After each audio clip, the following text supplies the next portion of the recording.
Hey guys, Dr. Greg here, and thank you for swinging back for another episode of the Dr. Greg Show. We have an interesting topic today. This is one of the most common things that I see inside of middle-aged females that are a bit on that hormone roller coaster. I had a woman recently tell me, I'm so tired I could cry, Dr. Greg. The second I hit my pillow, my brain starts building a Costco list and reliving like every conversation I've had since 2004. Now, if this sounds familiar, you're not alone, and it's not just stress. Your body's really trying to tell you something. So before we jump in, if you're loving the series, you can submit questions into our Q&A. We do an episode every 8 or so episodes where I just literally fire through questions that our listeners have had. We also have included resources because the lion's share of this practice is women in perimenopause and the throes of that and how to actually get to the bottom of that. We've created several resources that are also available to you inside of our resources. So take advantage. And the goal of this show, as I've sat here, actually I was sitting this morning doing my quiet time. The question is like, what is the goal of this? Why am I doing this? And at the end of the day, here's what I know. As a woman, you are the matriarch of your home. And what that means is you're this foundation of stability inside of your home. If mama's good, the babies are good. Many times if mama's good, daddy's good. And if mama's good, the house is good. And respectfully, there is an attack on the family, and there's in this world, and it can be attack based upon the world. You could have a spiritual or religious conversation inside of that. But if mama unravels, like things just literally unravel. And we've experienced this in our own house. That's why I'm sitting here having these conversations with you, because 8 years ago, after my wife gave birth to Miss Navia, our baby, the wheels fell off of my girl. And I'll be honest with you. I'm part to blame for that.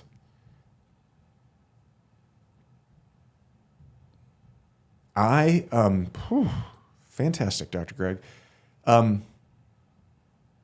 It's a lot in our house, and I'm not always the easiest guy to be married to. And flux, we had moved several times, business changes and shifts, and my wife was just trying to keep the house stable for us.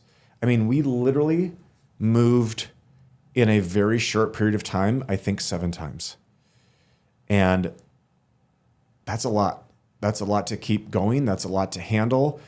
And then she has to keep all those things afloat. She has to keep the kids good. She has to keep herself good and the house good. And at some point in time, the body just says, I'm done. Like, I don't have what it takes. We've burnt these things out. So I have a lot of insight. I've done this for a long time, and I'm knowledgeable, but I also want to be relatable. I get it. So when I have conversations with women, I also know what it's like to be in stressful relationships. I know what it's like to feel like there's a lot of uncontrollables. And many times I get perspective for my own life talking to my own patients. And I also love to speak to the partners and the husbands. And hopefully I'm listening to myself many times when I talk to them about who does your man need to be for you to be safe and secure, right? The man is the nest, this safe, soft, warm, secure place for you to land, to be, to heal. And many of you, and I get overjoyed when I talk to women who have a highly supportive, highly loving, and by the way, I'm no one's perfect, and we all have our shortcomings.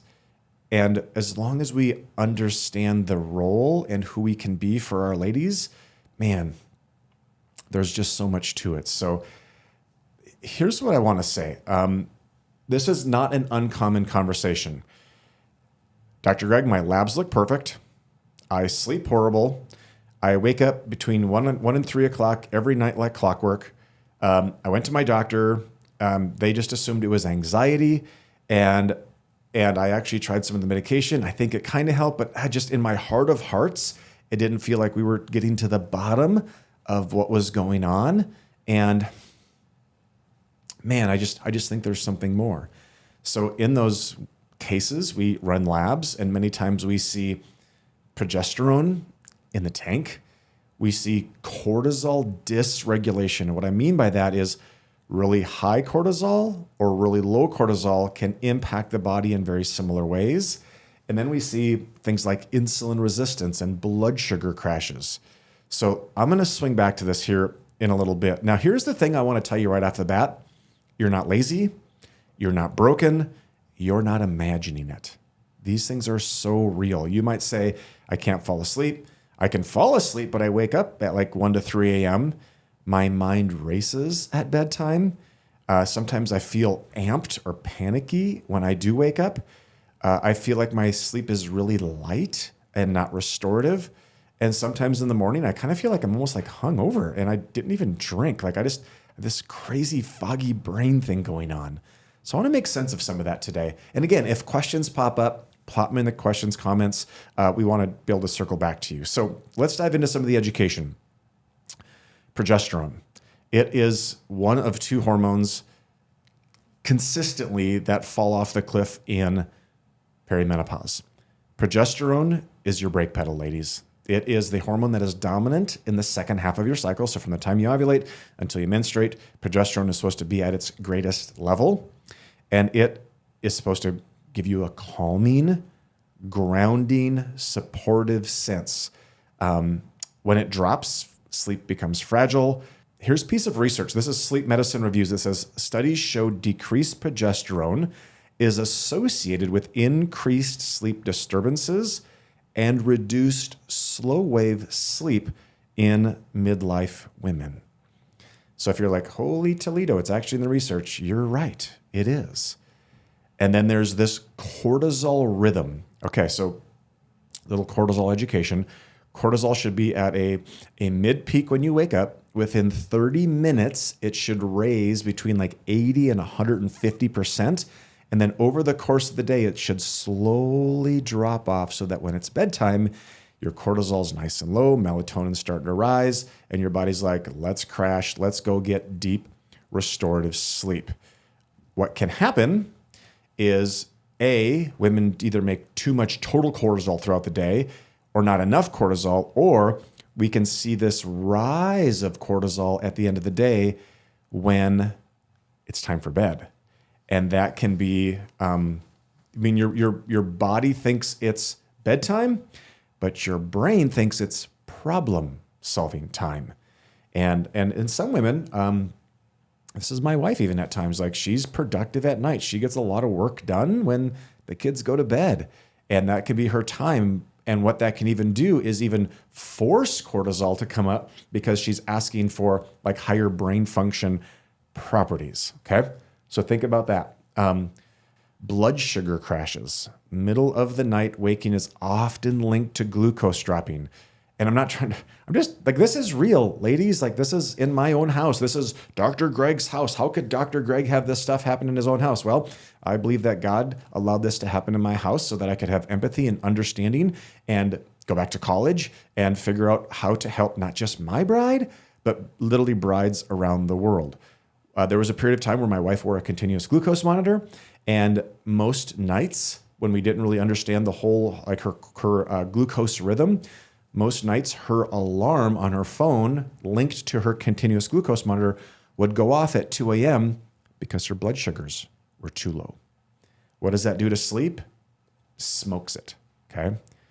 So cortisol is a huge part of that. It's not just the diet. When your brain thinks the pantry is empty, it's going to sound the alarm. And it's going to say, hey, I need some fuel here. Liver. I've called the liver the most overworked, underpaid organ now for over 20 years. The liver has its own circadian clock, you guys. When it's overloaded, it becomes more active. Or it's always active during that time, but it's overloaded, it's going to be double A active. So this is actually a study out of Cell Research. Research on circadian liver signaling shows detoxification peaks overnight. And I think that's intelligent. Like, I think God knew what he was doing when he put that together. Hey, while you're sleeping and while you're not trying to use all these processes for digesting, and that's why we try not to go to bed with a full stomach, I want to be able to use that restorative, restful time to do some behind the scenes work, right? Like while you're sleeping, let's bring in the garbage company and the cleaners and let's clean this thing up. But sometimes it's like, whoa, they walk in and it's like, whoa, this is more than an overnight job. There's a lot to do here. Poor melatonin conversion, especially with light exposure. Blue lights, phones, computer screens, televisions, they delay melatonin release. The deeper issue, though, is your brain actually may not be converting serotonin into melatonin. Now we're talking neurotransmitters. Where is serotonin produced? In your gut.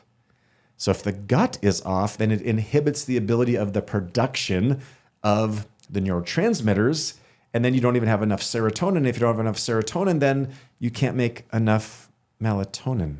So, And then lastly, electrolytes, sodium and potassium especially.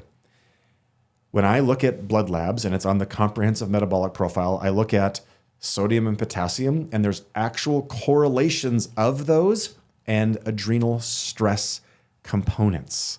Not just, potassium's not just bananas and sodium's not just salt. There's a lot more to it. The next thing I really want to understand, help you guys understand, is how the drainage of your body. So drainage is just simply how God designed things to get out of your body. If that funnel is not wide open, then your body can't clear things as specifically. So think of like a funnel. At the bottom of the funnel is your gut, liver, kidneys. And by the way, ladies, I had a woman yesterday. She was suffering things like bacterial vaginosis and yeast infections, like vaginal yeast infections. And she's like, is it my husband's fault? And like, it could be partially your husband's fault, but understand that that genitourinary system can impact the microbiome and the pH and the environment of that tissue in your body. So gut, liver, kidneys, lymphatic system. So your lymphatic system is from your neck down. You have an oil filter. You've heard of like lymph glands, okay? Your brain has its own lymphatic system. It's called a glymphatic system. Your gut and your liver process about 80% of your lymphatic tissue. So if your gut and liver are stressed, it's literally telling the lymphatic system, I'm sorry, like I can't process all of this. Ladies, I actually do believe that your menstrual cycle is also a drainage pathway. Your sweat glands, this is why I like sauna therapy and things like that, are a drainage pathway. And then at the top is the respiratory system. So if you've ever been exposed to toxic fumes, molds, mildews, it can impact the respiratory system. And there's a couple books that I love inside of this. One book is Breath by James Nestor. Another book is called The Oxygen Advantage, written by McEwen. And there's huge research actually on weight loss and immune system regulation and nervous system tone inside of the respiratory system, okay? So we have to understand that. So understand that there's like traffic lights inside of your hormones, right? Progesterone, brake pedal. Cortisol is essentially the gas pedal. It says, we got to go. We got to protect ourselves, right? Estrogen imbalance can feel like speed bumps. It can feel like, whoa, we're going up and then we're going down, but it kind of rocks things out a little bit. Blood sugar is like fuel levels. How much fuel is in the tank? Can the body be in a state that says, I'm good and we can walk through this, right? Many women are told or believe that this is just stress. This is just aging. This is just part of being a woman in the 40s or 50s. The earliest indicator that perimenopause has started is often sleep changes. Not necessarily hot flashes, not crazy periods, changes in sleep. Sleep quality, restorative sleep, the ability to fall asleep, not waking up through the night.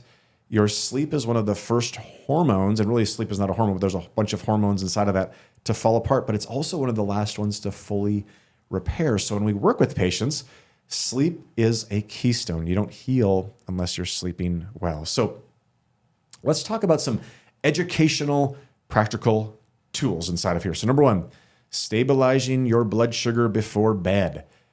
What are your evening snacks? And I tell you what, I get it. I understand that sweet snack in the evening, that little carbohydrate, like maybe simple carb-rich component is yummy, but it literally derails blood sugar.